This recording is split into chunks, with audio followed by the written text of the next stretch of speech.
the Simcha of Purim, because it says Mishenichnas Adar Marbin b'Simcha. When Adar comes in, Simcha increases, and today increases much more than increased yesterday. The more you go into Purim, the more Simcha you get. We mentioned minhagim of several Hasidic circles how they don't say Tachanun already starting from the 11th of Adar, because you could already start reading the Megillah on the 11th of Adar as the very beginning of our Mesechta. Let's go. Right? The very beginning of our Mesechta says the Megillah could be read on the 11th, 12th, 13th, 14th, 15th of Adar. We don't say Tachanun today in the 15th of Adar because it's Shushan Purim.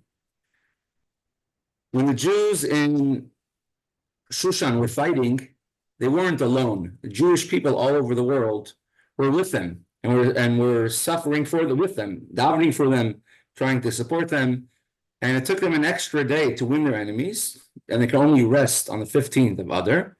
That was also a simcha for the whole world. So everywhere in the world celebrates the 15th of Adar, whether you're in Shushan, Yerushalayim, or anywhere else in the world. However, if you remember in the Gemara, we asked the question, Ve'ema shitzar v'shivsar.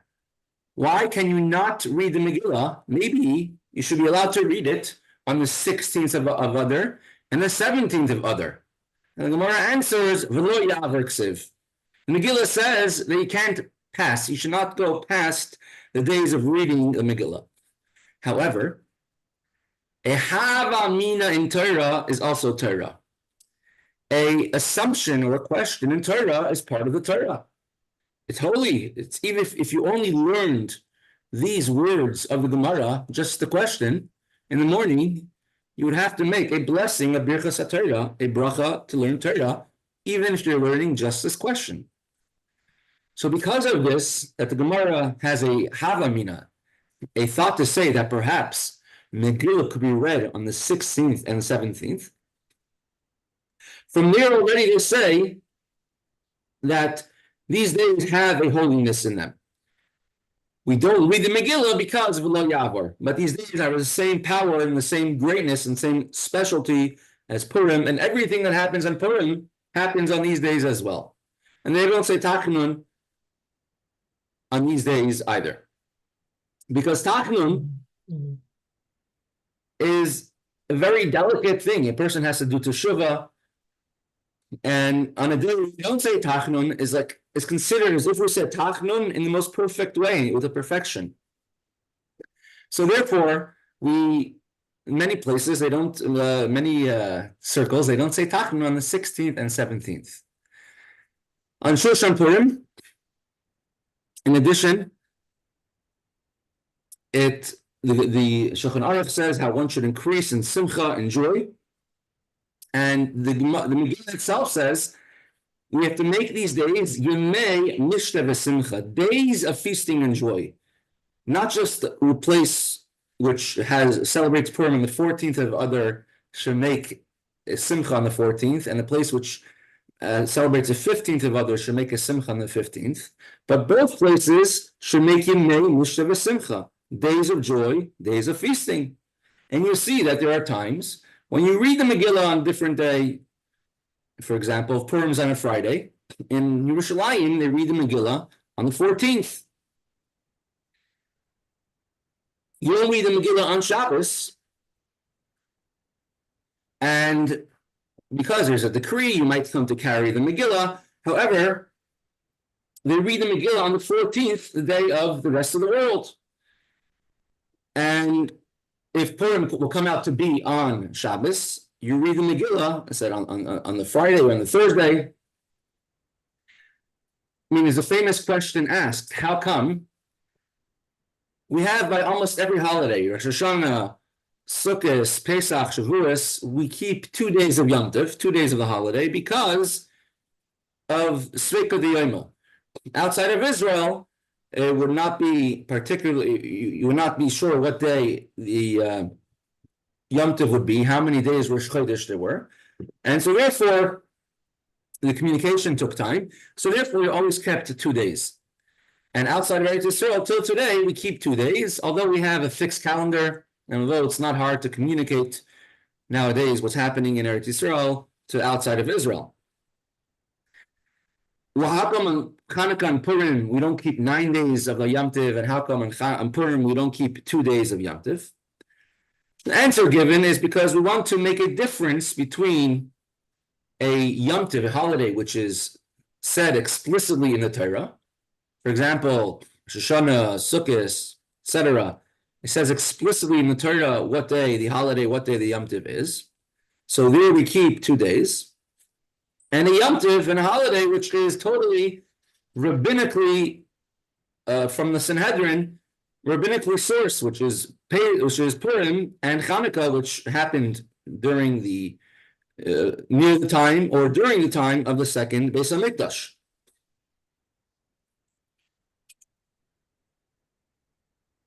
So therefore, they said when it's a rabbinical based holiday, you can rely on the rabbinical calendar. You don't have to make an extra day. However, that doesn't mean that you don't have to have SImcha on that day either. Because you have to, that's only a reason why we don't have an extra day of reading the Megillah, but an extra day of SImcha, that we definitely do have. So SImcha continues even till today, even further on. Let's continue with the Gemara.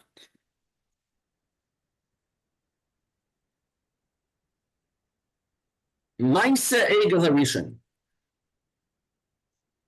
We quoted a long brisa from Mesechta inside of the Gemara, which gave several places in the Torah where you used to have the Balkari reading the Torah, and had a translator to translate it. You would read one pasuk, one verse, and the translator would translate it verse by verse. So there's some parts which were read but not translated because it could be embarrassing, or it could be judgmental, or people can misinterpret.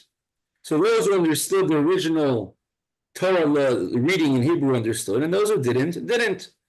Some things were not even read, and you had to learn it by yourself. But the Bryce is now going through a list, first of Torah portions which are read and translated, which you might think maybe they're sensitive topics, you shouldn't talk about it out loud. And then we're going to talk about more things which are read and not translated, and then things which are not read and not translated. We went through a whole list. The creation of the world, we translate it. You might think that you shouldn't. People will come to ask too many questions, think they're an authority when it comes to learning, when it comes to Torah. The story of Lot and his daughters, you might think not to translate it. You might think to protect the honor of Abraham, Lot's uncle, tells you that you could read it, you could learn it. It tells you that Mashiach comes from there. The story of Tamar and Yehuda, where Yehuda's daughter-in-law, whose husband's passed away, Yehuda had relations with her. You might think it could be embarrassing for Yehuda. We shouldn't translate it. And it teaches you that Yehuda admitted later on that he was wrong, making a mistake, when he wanted to have Tamar punished, when really she was innocent. We're up to the next one. Ma'aseh Egel Harishon Nikra U'Metargim. The first episode of the golden calf, the first 20 verses, saying how the Jewish people made a golden calf after Moshe came from Mount Sinai, while he was on Har Sinai on Mount Sinai. You read it and you translate it. Pshita, why not? Gemara says, why should you not translate it? It's part of the Torah. Gemara says, now I might think that should be protective of the honor of the Jewish people. It might could be embarrassing for them. That look, you just got the Torah, and this is the way that you acted right after. Kamash Milan, we want to atone for the Jews, and if somebody says in public what they did wrong, then it's considered to be a kapara, a atonement. Now, unlike Reuben, when Reuben moved his father's bed, to his to a different tent, to the tent of his mother Leah, as opposed to Bilhah, we don't translate that because that's a little bit different. It's embarrassing for one individual. But over here, it's an embarrassment for the entire people. We're not pinpointing any particular individual, and therefore it's considered to be an atonement, the kapara of what we did. Continues the Gemara. In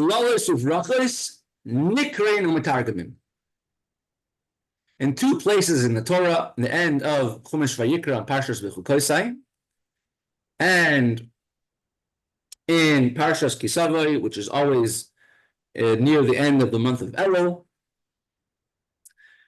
the Torah says 98, in another place a different number of blessings and curses, and we bunch them together, that you read it and you translate it. And if you read them, it's very disheartening. And it says themselves, the Jewish people came to Moshe Rabbeinu and says, how are we ever going to handle this? You see, if somebody transgresses the Torah, what happens? And that's why Moshe Rabbeinu right away had to start off with the next parsha, Parshas Nitzavim. Nitzavim is you are standing in front of Hashem. Hashem loves you, and you have the power and the ability to do good. So says the Gemara, the blessings and the curses are read and translated. Gemara says, Pshita, why would I think differently? For sure. Gemara says,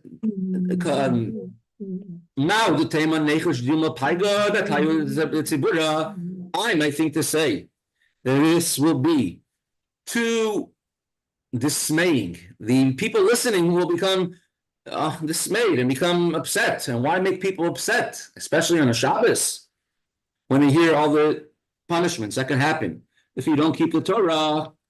Kamash Malan, it comes to teach you that you should not be worried about it, and you could tell people, and people could hear about it,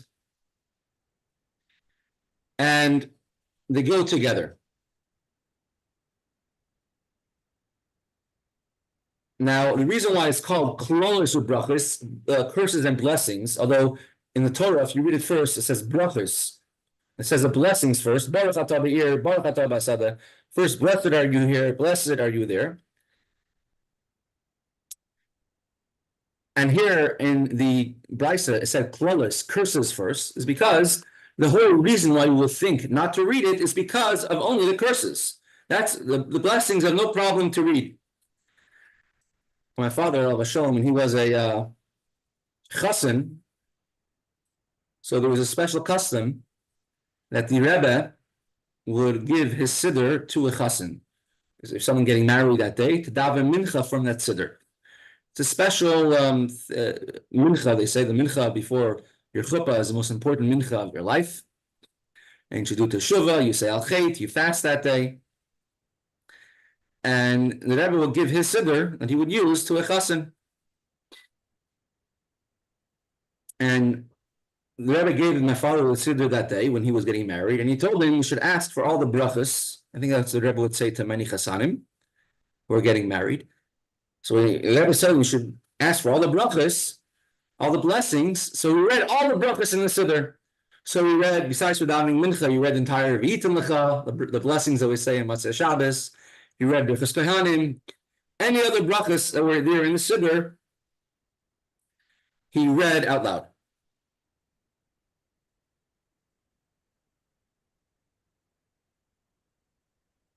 Now we need to say in the Gemara, particularly, I might think to say, I should be concerned for the honor of the Jewish people. I should be concerned for the honor of Yehuda. I should be concerned for the honor of Avraham. The Gemara has to spell it out every single time. Because by each time, you might think, here's an exception, I could read it, the other place is not. By Lot, he wasn't Avraham. He did something by himself. Avraham cannot be blamed for it. Maybe there's an exception, I could translate it. By Yehuda, you could say he's an individual. I could translate it. It does no bearing on the whole nation. If you were talking about the whole nation, you could say, here I shall read it, because I have to learn how to do teshuvah. Later on, we'll have a story of David and Melech, King David and Bathsheba. And truth is, David never really sinned. Always a questionable thing, etc. But it says in the Gemara in Avodah Zarah, if you say David sinned, you're making a mistake. So you might think to say that David really sinned. I shouldn't translate it. So you have to say David did not sin, etc. Continues the Gemara as haras v'a'inshin nikrayin u'metargimin.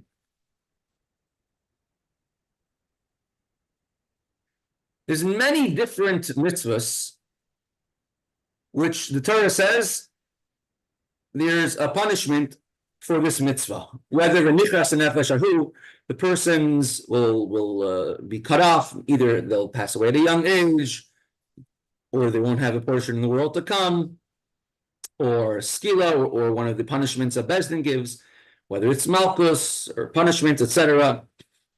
So there's many different warnings and punishments in the Torah are allowed to be translated. Said the Brisa.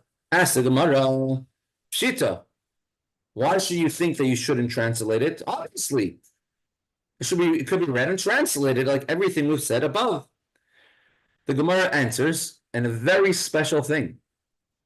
I may think to say, you should be willing to deal.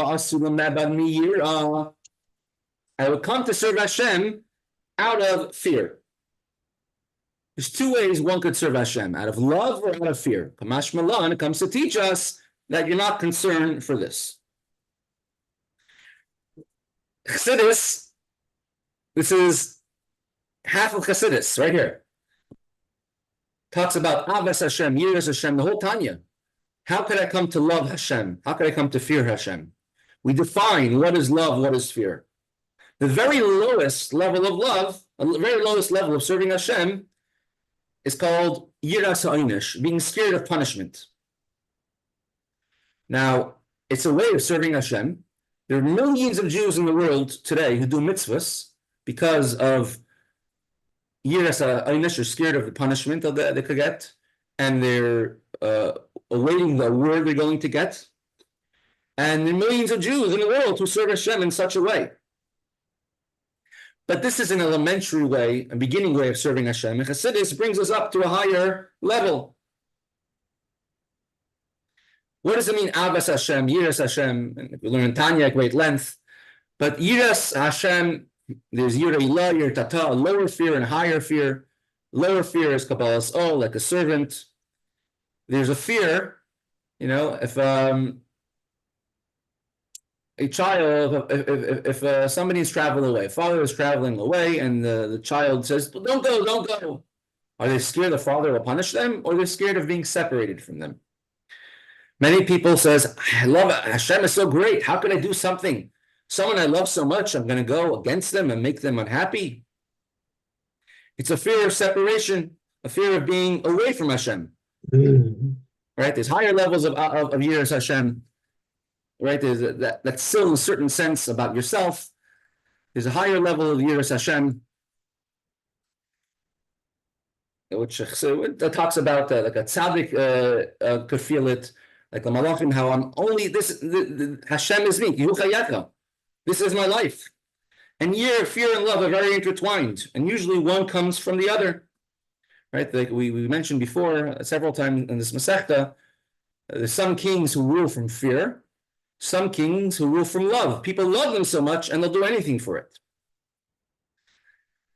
So you might think to say that people will come, if you translate this, will serve Hashem only for fear of punishment, but not for the sake of heaven, not to do what Hashem wants. It says in Pirkei Avos, the first parak,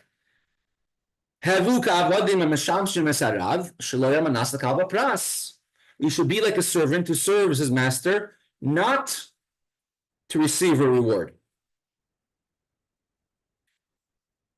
And there's many reasons one could do it. A chassid, always in Gemara and Torah, is translated as someone who does rifnim and mishur hasadin, goes beyond the letter of the law. was a chassid in Montreal. He was originally from Russia. His name is Hershel. He was a sheikhet, and he would say, when he became very, before he passed away, he was sick. He was in the hospital, and he gave like a big groan. Certain mitzvahs he couldn't do properly.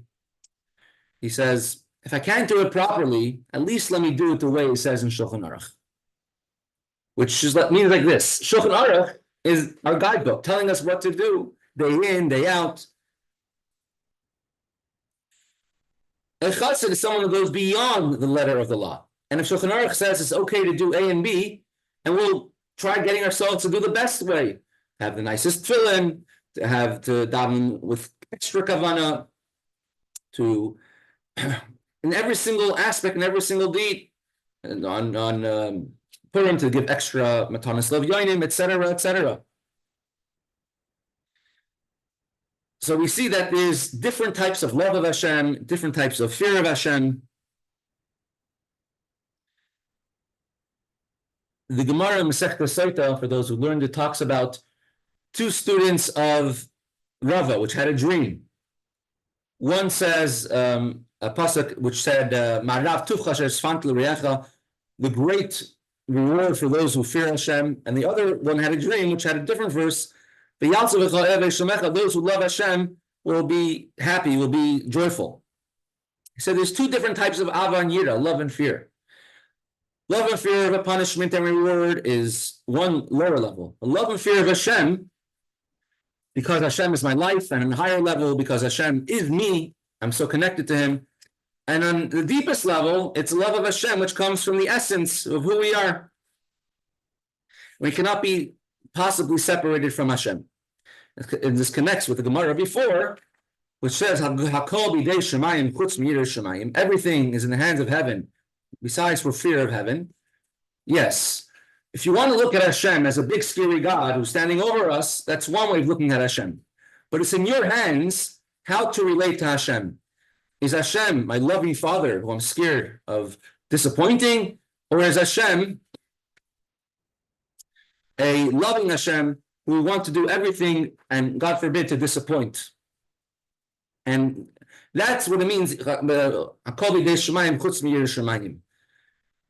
A person could choose what level of Yireh Shamayim they have, of what fear of heaven they have, and how they associate with Hashem. Let's continue. So you might think to say that a person might come to serve Hashem out of fear, comes to tell you, Kamash Malan, that you're not concerned for this. Moshe Rabbeinu, when it came to the giving of the Torah, he thought that all the Jews are on his level. They thought that they're just like him, and they're able to receive the Torah directly from Hashem. And the Jewish people told Moshe Rabbeinu, we're not holding there. If we hear the Torah from Hashem, our neshama leaves our bodies. For someone on your level, you could do it. You get the Torah and you give it to us. And Moshe Rabbeinu wasn't happy. Why was he unhappy? Because he overestimated in a way that the Jewish people could be on his level. Well, it wasn't overestimating. Moshe wasn't naive. Jewish people were able to get on that level. There's a piece of Moshe Rabbeinu inside of them. There was one time where by Fabrengen, then the Fabrengen, and the Rebbe said that everyone should write in a Haisafa Lumina Torah, a addition in Torah learning that they're going to do, and to write it in and bring it to the maskiros of the Rebbe by the Rebbe's secretaries, and to bring it in. And the next day, when the Rebbe came back to 770 from his home, and they brought into the Rebbe a packet, a small little package of the notes of everybody saying what their Esafa, what their addition in Limit Torah will be, things that people wrote in. And the Rebbe was like disappointed, and the Rebbe said, when it comes to giving out, when we're giving out, whether it's lekach, dollars, etc., then there's lines, and the lines go down the block. The Rebbe says, I was expecting there should be lines down the block. Everyone coming to give him, what is their stuff, what is their addition in Limit Torah, in additional learning of Torah. Well, the Rebbe did not know who the crowd is. Of course, the Rebbe knows who we are. But the Rebbe says, that I thought, I'm assuming that you could be on this level. And if someone takes seriously, you could be on the level of what the Rebbe is and what the Rebbe expects of us. So Moshe Rabbeinu also expected the Jewish people to be on a higher level of serving Hashem. And the Brisa says the Tanoim thought the same thing. Maybe we shouldn't translate the rewards and the punishments in the Torah because people should not be trained to serve Hashem on this level. And the answer is that the Torah is for everyone. Torah is not just for a tzaddik, not just for a righteous person, not just for someone who's holding on a high level of serving Hashem. Torah is for everybody, even a person who their motivation to learn will be, getting 3 strikes at the end of the month. Even then, the Torah is for everyone. Continues the Gemara. Ma'ase Amnon v'Tamar nikra u'metargim. Tamar was a daughter of David HaMelech, King David. She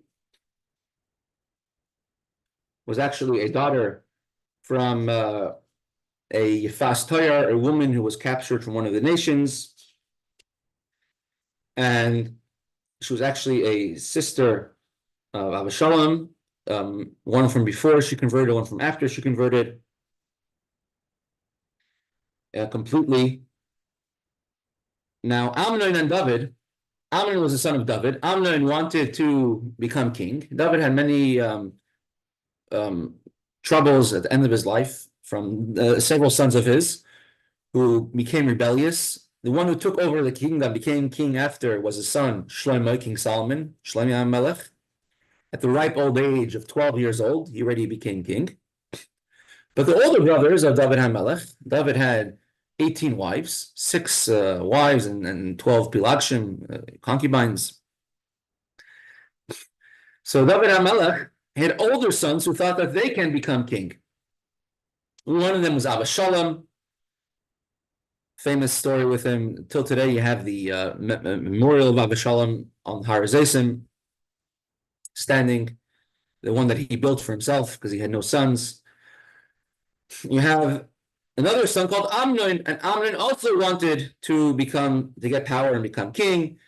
And many different things happened to him. But one thing that happened to him, one thing he did, was that he had a sister from his father, David's daughter, called Tamar. And he made a ruse that he was not feeling well, and Tamar asked Tamar to help serve him, and he violated Tamar. So the Gemara says, Ma'ase Amnon v'Tamar nikra u'metargim. The story of Amnon and Tamar could be read and translated. Now, in today's Haftarah, so we don't have any Haftarah which has a story of Amnon and Tamar. So perhaps it was taken out. It was removed because of, perhaps it's not a proper story to say. Perhaps it was one of the other weeks where we insert other Haftarahs. Haftarahs about 3 weeks, etc., about the Beis HaMikdash, and about the other prophecies. But we don't have a current Haftarah which has a story of Amnon and Tamar. And there's actually a Gemara, several versions of Gemara, which says, Ma'ase Avashalom nikra u'metargim. The story of Avashalom was another son of David HaMelech who rebelled against him and made a full-on rebellion, which David had to escape from and fight back, etc. The story of Avashalom and what he did with his father's wives. So the wife of a king is never allowed to be married to anybody else afterwards. And the story of David HaMelech had wives, and Avashalom, basically what he did to his father's wives, basically he violated them also, etc. Because he's saying he said, "I'm a king, my father is old," etc. These both could be read and translated out loud. Now we don't read it as Haftarah. So the Gemara asks, Pshita, Why not? I would think for sure yes. The Gemara answers, David. You might think to say that I should be concerned for the honor of David, King David. That look, this is David HaMelech's sons. King David has such children. He's a father of Amnon, the father of Avshalom, and I shouldn't translate these. And it's not honorable for David, HaMelech, King David. Kamash Milan, Gemara comes to teach us, you don't have to be concerned, and these are allowed to be read and translated. It does not have any bearing on David HaMelech, because the fact that Avshalom rebelled and everything Avshalom did to David's wives was a punishment for Avshalom, a punishment for King David HaMelech, for what he did with Bathsheba, and later on his own son became rebellious to him, and Avshalom violated some of the concubines, the secondary wives of David HaMelech. And the same thing when it comes to Amnon. Amnon is also because of one of the things, one of the actions that David HaMelech did, and therefore it's a kapara. The fact that when these two sons are being embarrassed, it helps them have an atonement. It helps them have a kapara till today.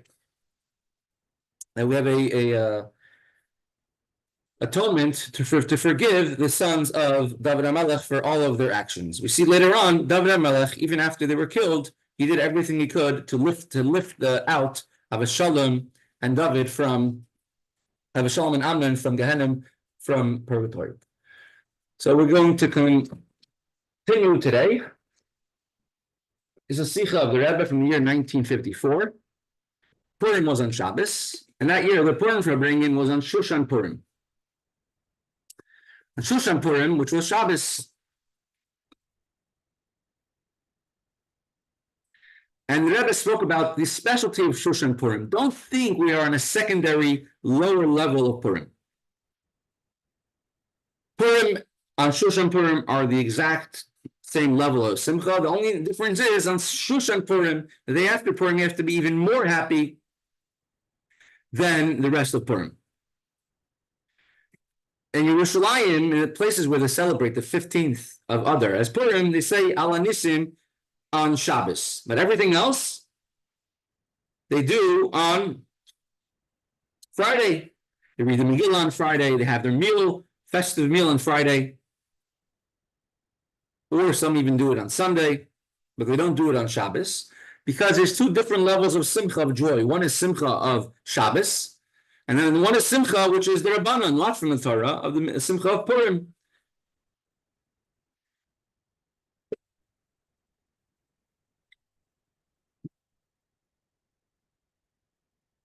Now, there's different parts in the Megillah, and there's opinions from which part you need to hear the Megillah in order to fulfill the entire, to fulfill your obligation.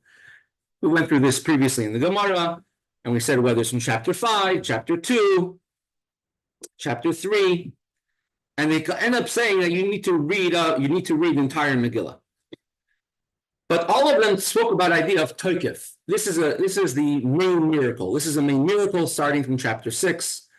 This is a main greatness of Mordechai starting from chapter 2. This is the main greatness of Achashverosh starting from chapter 1. Now, we don't really have in America a king in the same level as kings as you had back then. A king who is an absolute dictator over all civilization at that time. You don't really have that today. In heaven, Achashverosh, as we learned with Rabbi Tzvi on Friday, the level of Achashverosh is a level called Achris V'Reisha Shaloi, a very high level of godliness. If this person over here, his name is Radatz, Reb David Tzvi.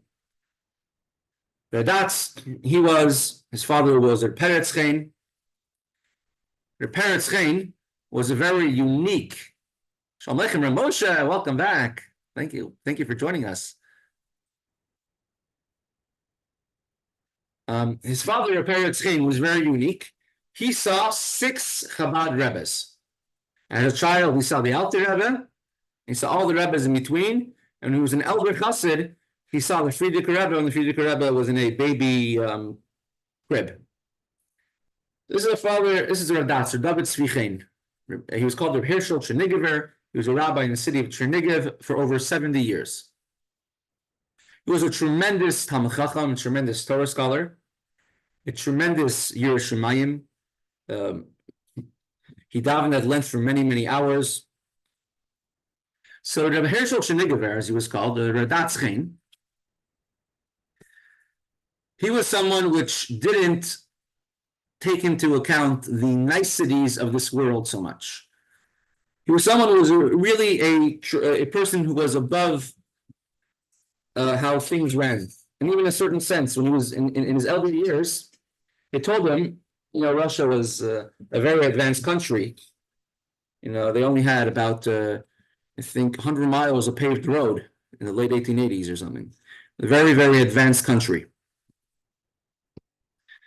And they told him there's this new invention called the automobile, the locomotive. He says, what is it? He says, you take a big machine and you put in kerosene, you put in fuel, coal, and it starts to move. He says, I don't understand how such a thing happens. He says, look, I have a lamp on my table. I put in kerosene or put in coal in my lamp, and it doesn't move. He didn't understand how it works. Whenever he would make a bracha, a blessing, he would first put his hand on his forehead, close his eyes, and think about the greatness of Hashem, and only then make a bracha, make a blessing. Now, the kings of Russia were not like the kings you have nowadays. There was no Congress, no judicial system on top of them. The last couple of years that there was a czar in Russia, this guy over here, he was a shikar, he was a drunk. And whenever the Jews wanted to do something, so they had to greet him, and give him a lot of honor. He was someone which had a big temper, and many czars had a big temper. So the czar one time came to visit the city of Chernigiv, and the custom was that they would come to greet the czar. The Jewish people, the Jewish community would greet the czar, and they would carry a Sefer Torah to greet the czar. Now, there's a special bracha, a special blessing when you're greeting a king. So Radatz, Hershel Chernigover, went to greet the king, to greet the czar. And being the rabbi of the Jewish community, and he was the head of the delegation, and he's carrying a Sefer Torah in his arms to honor the king. And now they tell him the king is coming, the king's entourage is already going through the room. So before he makes the special bracha, blessing they make when you see the king, when you see your ruler, so he closed his eyes, he put his hand on his forehead, he's holding the Sefer Torah. And then with big kavanah, he's thinking about Hashem's name, one is, will be. And Elokeinu, Hashem is our koiches, our chayes, our life, and our giving us life every single second. And he's making the bracha, Baruch Shenosan, Mikvoidu Levasar B'dam, blessed are you, Hashem, who grants from Hashem's honor to flesh and blood. And he says it out loud because he wanted all the other people, the Jewish delegation, to answer Amen. The Tsar walks into the room. He sees somebody like this, dressed in strange clothes. This is the Radatz. Dressed in strange clothes, holding a Sefer Torah, hand up in the air, and he's screaming at the Tsar when he's shouting the bracha out loud because he didn't see. Like, what's going on over here? And I had to explain to him what it is, what's going on. So the Radatz, Rabbi Tzvi, he had a nephew who was a little bit more enlightened than him. And he told him, Uncle, do you know that this is a crazy, unguessable, you can't, unpredictable king. He's a drunk. You never know what he's going to do next. How could you act like in such a way in front of the king, in front of someone like this? And the Radatz told him, Petach, fool. He has a angel in heaven. Every single ruler of every ruler down here has an angel in heaven, which is in charge of them, protecting them, etc. SImcha the Friedrich Rebbe as well. We see that in Medrash about the Moshe Rabbeinu. So the fact that Achashverosh was such a powerful king means that he had a tremendous influence and a tremendous greatness in heaven as well. And still, Achashverosh was like the ruler of Iran today. He hated the Jews just as much as Haman did. And to the extent, when Mordechai and Esther came to him to ask him to take away the decree of killing the Jews, and he said, "Oh, too late, I can't do it, because I sealed it with my signet ring," meaning the strongest type of decree. So Achashverosh was so great, and he acted in a way that didn't make sense. He killed his wife, Vashti, his queen Vashti, because of his friend. And then he killed his friend Haman because of his wife, Esther. How does that even make sense? Like, is there any rhyme or reason to someone like Achashverosh? There is no rhyme or reason. It's all according to Hashem's decree and Hashem's desire. And the desire of Hashem from the entire Purim story was to lift up, raise Bnei Yisrael to a higher idea, to a higher plane, to accept the Torah out of their own free love, as was done. What is the real strength of Achashverosh? The real strength of Achashverosh is his greatness in heaven. So we have to read the Megillah from the beginning to talk about Achashverosh's great feast that he had, to talk about the real tokef of Achashverosh. That the real strength of Achashverosh is who he is from heaven, and the real point of Achashverosh is to elevate the Jews until the extent Achashverosh tells the Jews, "Write whatever you want in my name, whatever is good in your name." So in every single generation, you have similar things play out. You have the world. The world might look to be nice, to be polite. We will try fitting in as much as we can. Now, you might think to say, okay, this is the way it is, everything out there. Let me fit in. Let me do what I want. Let me do what they want. But if you act in the way like the Radats acted, you act in the way the Jewish people in the times of Purim acted, they realize that the world out there doesn't have anything against us. On the contrary, they're just waiting for us to show our strength and our pride, and then they're going to be helping us. So if you look at the world today, you look at the world which many times doesn't go straight with the Torah. As long as we stand firm, then you're going to reveal the strength of the Torah, the strength of the world. During the end of the life, the last few years of the life of the Megillah Rebbe, he passed away very young, age of 54.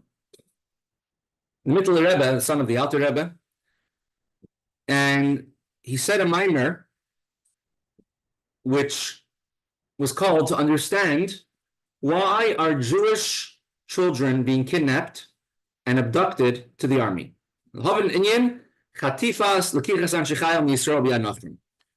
And he explains, because there's certain mitzvahs which every Jew does, but there's only certain mitzvahs which you could do with Mesiras Nefesh, with a self-sacrifice to give up your life. And these mitzvahs are so powerful and so important that Hashem makes it, God forbid, a decree that you should have certain people, certain Jews, unfortunately captive, even young little children, captive by the nations of the world, in order that they could have Mesiras Nefesh. Now, if it's a child comes down to the world, and he can live an entire life, not knowing who they are, and never keep a single mitzvah in their life, because the Torah said so, not even knowing that they're Jewish. A regular Jew has free choice, and he's born to the world to do Torah mitzvahs. If a child who was captive doesn't know any better, you can't demand from him to do Torah mitzvahs. It was unfortunately years ago, about 120 years ago in New York, there was a case in the hospital where babies, it wasn't so uncommon for them to be mixed up. And only recently they found out that there was a Jewish family which A Jewish boy ended up in an Irish family. An Irish boy ended up in a Jewish family. They always didn't understand why the boys look so different. And only recently they find out that they made a mix-up. So a Jewish boy is born from the moment they're born, and he's in a captivity. He doesn't even know he's Jewish his entire life. So what is the reason Hashem does such a thing? And that's the minor of the Megillah Rebbe. So certain mitzvahs which could only be done, or certain things which the neshama wants, and the neshama is crying out, and the neshama is crying out so deeply that nobody in the world understands it, and only Hashem can hear that cry. And when they do even one mitzvah, because of that deep feeling that they have inside of them, of the neshama, thirsty, that one mitzvah is worth it for them being born and going through their entire lives, everything like that. It says the word chet is sin means missing. And it says there's no Jew which should not sin. Maybe some Jews don't sin. Maybe some of the other people in the Shiur here don't sin. But many Jews also have the idea of a chet in a physical way, because the Jewish years don't go according to the age on your passport. So a person could think to themselves, life's so terrible. I'm never going to do anything right. And we tell them, and so we learn from Purim, and Shushan Purim especially, don't give up. Nothing to be worried about, nothing to feel despondent about. Even if you weren't raised and you didn't have the opportunity, and or you have somebody, even a child who never knows, not from his own fault, or even from their own choice, never knew, or we say, what was. But from now on, you could take out and find only the good in it, only the good, and on the contrary, use everything we had in the past to do in a better way. There's a halakha which says, Yish Shalom Das. It's a halakha that if somebody, if there's a lost object and the person gave up hope, so then it's hefker, it's free, it's ownerless, whoever finds it could keep it.